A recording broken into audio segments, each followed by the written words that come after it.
guys! Welcome to my vlog. At ayun na nga, itong araw na to guys, talaga naman sobra ang dami ko nakain ng araw na yan.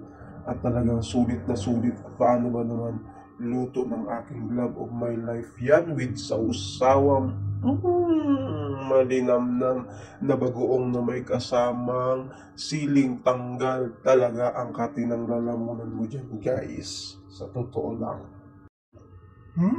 Yummy talaga ng ulam ko dyan. Sausaw pa more. Alam mo guys, napakasarap ng kain ko dyan. Paano ba naman yung luto ng aking darling is masarap na gulay, pinakbit. Tapos, dinagdagan pa ng maraming bagoong na sausawan. Aba guys, sino namang hindi gaganahan ng gusto dyan? With matching kwentuhan pa kami na yun guys. So guys, konting share ko lang sa inyo ha.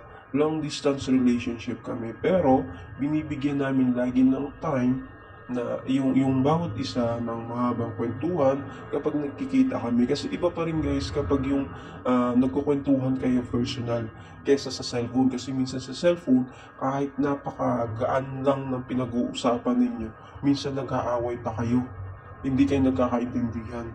So ayoko naman guys na nasasaktan ko yung partner ko ng gano'n. Diba?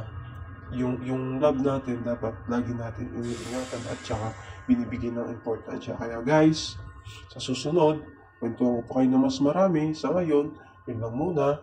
Ang laging tandaan, give time and treasure your time kasama ang isa't isa. Bye-bye!